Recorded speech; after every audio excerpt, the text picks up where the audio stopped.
और बंगाल के नए मुख्यमंत्री शुभेंदु अधिकारी होंगे आज, जिस पर मोहर लग गई। 11 बजे शुभेंदु ब्रिगेड ग्राउंड में सीएम पद की शपथ लेंगे। कल बंगाल में बीजेपी विधायक दल की बैठक में 8 प्रस्ताव मिले और सभी प्रस्ताव में बस एक ही नाम था, शुभेंदु अधिकारी का। शुभेंदु अधिकारी निर्विरोध चुने गए हैं। 2020 में शुभेंदु की बीजेपी में एंट्री हुई और कैसे 6 साल के भीतर शुभेंदु बीजेपी ही नहीं, बंगाल के जायंट किलर बन गए। पूरी डिटेल इस रिपोर्ट से समझिए। मैं श्री शुभेंदु अधिकारी जी को पश्चिम बंगाल विधानमंडल दल के नेता के रूप में निर्वाचित घोषित करता हूं।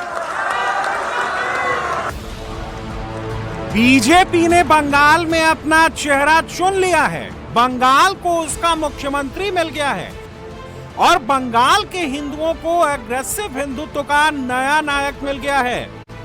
नाम है शुभेंदु अधिकारी। আর বলবো আমিও বলেছি রাষ্ট্রবাদী মুসলিম, আপনারাও বলেছেন সবকা সাথ সবকা বিকাশ। আর বলবো না, বলবো जो हमारी साथ हम उनका साथ, जो हमारी साथ हम उनका साथ, सबका साथ सबका विकास। बंद करो नो नीड संख्यालघु मोर्चा। ভালো থাকুন। जय श्री राम, जय श्री राम, जय श्री राम। करीब 6 साल पहले बंगाल बीजेपी में शुभेंदु अधिकारी की एंट्री हुई थी। 2021 के चुनाव से पहले शुभेंदु बीजेपी के कार्यकर्ता बने थे और अब बंगाल बीजेपी के सबसे बड़े लीडर बन गए हैं। शुभेंदु ने गृह मंत्री अमित शाह की रैली में बीजेपी ज्वाइन की थी और अब शुभेंदु बंगाल में बीजेपी का सबसे बड़ा चेहरा बन गए हैं। शुभेंदु अधिकारी के रूप में बीजेपी को न केवल बंगाल बल्कि पूर्वोत्तर भारत में एक हार्डकोर नेता मिल गया है। দায়িত্ব আপনারা দিয়েছেন, পালন করার চেষ্টা করব এবং আমি নয় আমরা আমরা আমরা আমরা আমরা আমরা সংগঠন সর্বোপরি সবাইকে ধন্যবাদ জানিয়ে আমার কথা এখানে শেষ করলাম। ভারত মাতা কি, কালী মাতা কি, গঙ্গা মাতা কি, जय जय श्री राम। आज शुभेंदु अधिकारी की पहचान एग्रेसिव हिंदुत्व और बीजेपी के भगवा ब्रांड से होती है।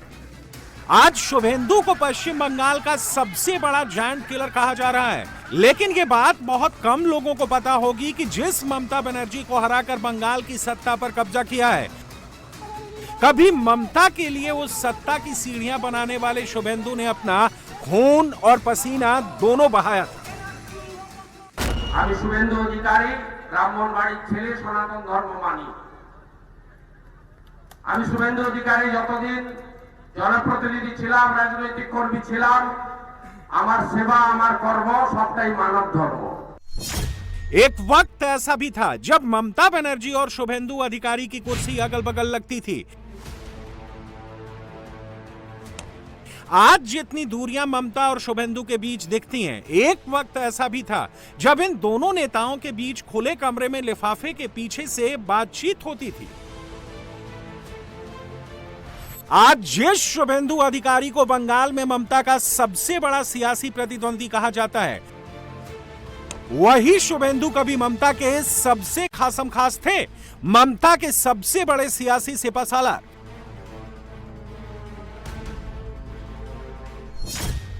बंगाल में दीदी और दादा की ऐसी केमिस्ट्री थी कि बंगाल में शुभेंदु को ही ममता के सियासी उत्तराधिकारी माना जाता था। 2007 में शुभेंदु अधिकारी ने ममता बनर्जी के साथ नंदीग्राम में लाल मिट्टी पर संघर्ष किया और 34 साल के वाम राज को जड़ से उखाड़ फेंका। शुभेंदु ने नंदीग्राम में अपना खून पसीना बहाया। ममता बनर्जी के लिए उन्होंने लाल कलीन बिछा दिया और आज उसी नेता ममता बनर्जी के 15 साल के राज को खत्म कर दिया। बंगाल के नवान्नों पर आज भारतीय जनता पार्टी का कब्जा है और इसके पीछे शुभेंदु अधिकारी का दिमाग बताया जा रहा है। 77 से 207 की जो यात्रा हुई है वो अभूतपूर्व है। 23 प्रशासनिक जिलों में से 9 जिले ऐसे हैं जहां दीदी का खाता भी नहीं खुला है। सुपड़ा साफ हो गया। मैंने ऐसा प्रचंड जनादेश देखा नहीं है। सरकार परफॉर्म करती है तब तो मिलता है, मगर जहां ऑपोजिशन में है, विरोधी दल के नेता को बोलने का कोई मौका नहीं दिया जाता है, जनता की भावनाओं को उजागर करने का मौका नहीं दिया जाता है, वहां पर 9 जिलों में शून्य सत्ताधारी दल का एक केवल और केवल ईश्वर और बंगाल की जनता की कृपा है। लेकिन सियासत में रातों रात कुछ नहीं होता है। कोई भी नेता ना तो एक दिन में पार्टी बदलता है, ना ही बीजेपी जैसी पार्टी किसी नेता को ऐसे ही मुख्यमंत्री बना देती है। 64 महीने में शुभेंदु ने बंगाल की सियासत को कैसे बदल दिया, 15 साल की टीएमसी को सत्ता को कैसे बंगाल से उखाड़ फेंका, इसको समझने के लिए शुभेंदु अधिकारी और उनकी सियासत को करीब से समझना होगा। पूर्व मेदिनीपुर को समझना होगा। शुभेंदु अधिकारी का जन्म 15 दिसंबर 1970 को पश्चिम बंगाल के पूर्व मेदिनीपुर जिले के कांथी में हुआ था। शुभेंदु के पिता का नाम शिशिर अधिकारी है और मां का नाम गायत्री अधिकारी है। सियासत की ककैरा शुभेंदु ने अपने पिता से ही सीखा। शिशिर अधिकारी को लॉयन ऑफ मेदिनीपुर भी कहा जाता था। शिशिर अधिकारी कांथी लोकसभा सीट से लगातार 3 बार सांसद रह चुके हैं। 2009, 2014 और 2019 में शिशिर अधिकारी सांसद बने। मनमोहन सिंह सरकार में वो केंद्रीय ग्रामीण विकास राज्य मंत्री के रूप में कार्य कर चुके हैं। शुभेंदु के पिता 3 बार पश्चिम बंगाल के विधायक भी रह चुके हैं। 1982, 2001 और 2006 में विधायक बने।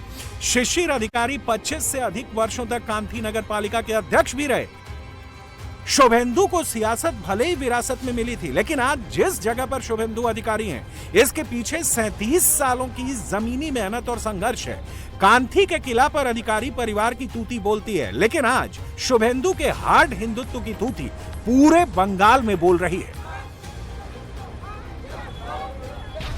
जैसे इजराइल सिकाया गाजा में, उस तरीके से हमारी भारत की 100 करोड़ हिंदू, देश का हिंदू हित में चल रहा है। सरकार सबक सिखाना चाहिए। बात 1989 से शुरू होती है। ये वो वक्त था जब लेफ्ट की तूती बंगाल में बोलती थी। बंगाल में लेफ्ट के खिलाफ बोलने की हिम्मत कोई नहीं करता था। ऐसे वक्त में शुभेंदु ने कांग्रेस के लिए काम किया था। कांग्रेस के छात्र परिषद से अपनी राजनीति की शुरुआत की और कोंटाई का पीके कॉलेज शुभेंदु के सियासी सफर की पहली सीढ़ी बना। विपक्ष में रहकर सत्ता के खिलाफ खड़े होने का पैटर्न शुभेंदु ने इसी कॉलेज से सीखा, जो आज भी बदस्तूर जारी है। बंगाल में शुभेंदु ने ममता को सीएम रहते हुए पहले 2021 में नंदीग्राम से हराया और फिर इसके बाद शुभेंदु ने ममता को 2026 में उनके गढ़ भवानीपुर में हरा दिया। ममता बनर्जी का हराना बहुत जरूरी था। ममता बनर्जी का राजनीतिक संन्यास अभी हो गया है। 21 में नंदीग्राम में हारी, इस बार हार गया। इस बार भी हारा 15,000 से ज्यादा वोट से। उनको खुल के मुसलमान वोट दिया। वार्ड नंबर 77 में जितना मुसलमान वोट देने के लिए निकला, सब ममता को वोट दिया। और मुझे हिंदू, सिख, जैन, बुद्धिस्ट लोग ने आशीर्वाद देकर जिताया। शुभेंदु अधिकारी ने कांथी की संकरी गलियों से ही सियासत में कदम रखा। 1995 में कांथी नगर पालिका से कांग्रेस के टिकट पर नगर पालिका के पार्षद का चुनाव जीता। जब 1998 में ममता बनर्जी ने कांग्रेस से अलग होकर अपनी एक नई पार्टी बनाई, तृणमूल कांग्रेस, तो अधिकारी परिवार भी उनके साथ हो गया। 2001 में शुभेंदु के पिता तो टीएमसी से विधायक बन गए, लेकिन शुभेंदु नबन्ना नहीं पहुंच पाए। शुभेंदु के विधानसभा चुनाव में एक नहीं 2 बार चुनाव हारना पड़ा। 2001 के विधानसभा चुनाव में शुभेंदु मुखबेरिया सीट से मैदान में उतरे, लेकिन वो करीब 4,691 वोटों के अंतर से चुनाव हार गए। ममता ने 2004 में तमलुक से लोकसभा का टिकट दिया, लेकिन शुभेंदु ये चुनाव भी हार गए।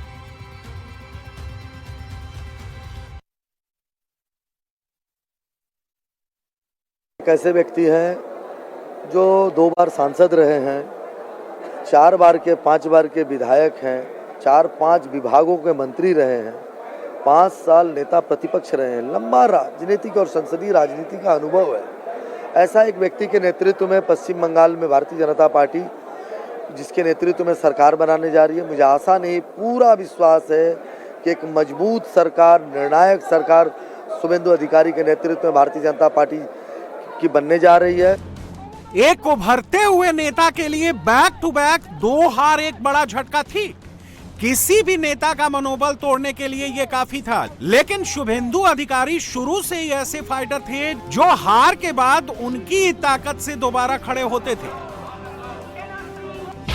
2006 में शुभेंदु अधिकारी ने अपने पिता की कांथी दक्षिण सीट से चुनाव लड़ा और जीता। सीपीआई के सत्येंद्र नाथ पांडा को 8,580 वोटों से हराया और पहली बार विधानसभा की सीढ़ियां चढ़ी। इसी साल शुभेंदु काती म्युनिसिपैलिटी के चेयरमैन भी बने। इसके बाद शुभेंदु ने कभी सियासत में पीछे पलटकर नहीं देखा।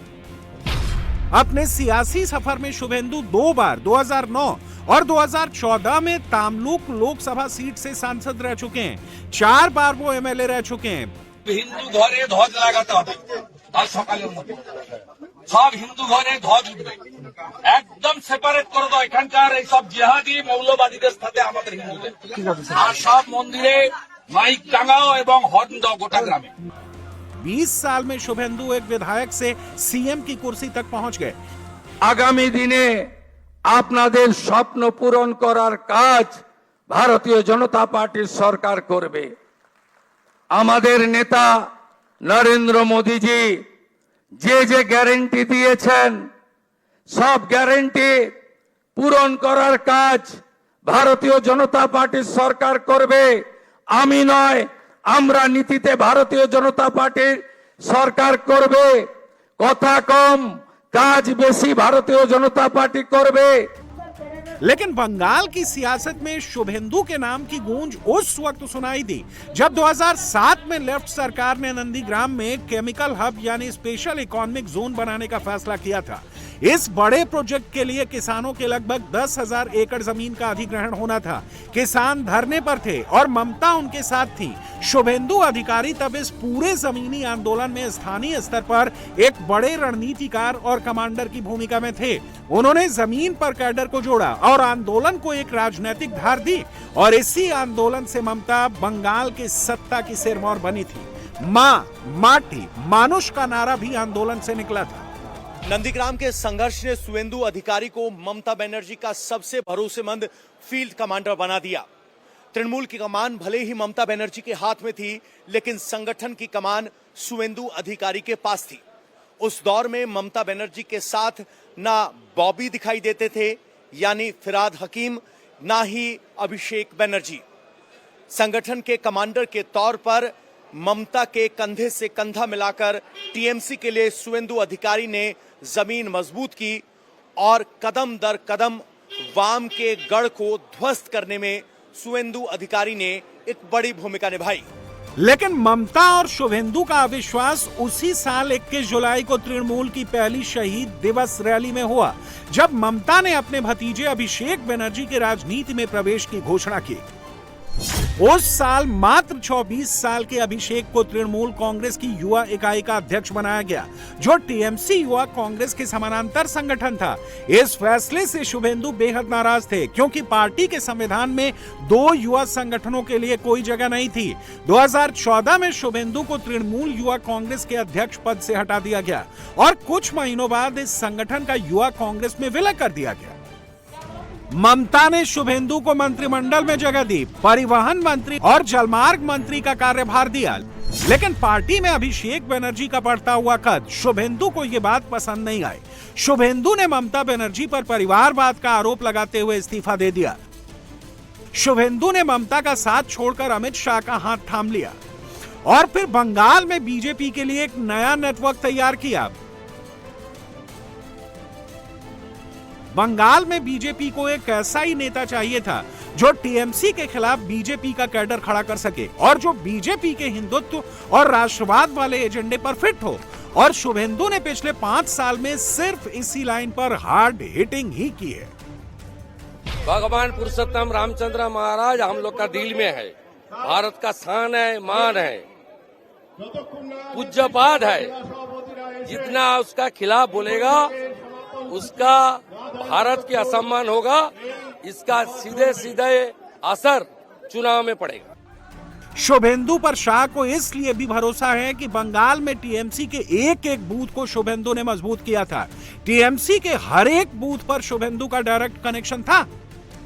इसलिए जब वो ममता दीदी की टीएमसी से अलग होकर बीजेपी के साथ आए, बंगाल में बीजेपी का ग्राफ बढ़ने लगा। शुभेंदु अधिकारी का असर पश्चिम बंगाल के 23 में से 6 जिलों में है। पश्चिम बंगाल की करीब 90 सीटों पर अधिकारी फैमिली का सीधा असर है। 2021 में बंगाल 3 से 77 और अब 2026 में 77 से 206 पर पहुंच गई है। आज का विजय पूरे पूर्वी भारत के लिए बहुत महत्वपूर्ण।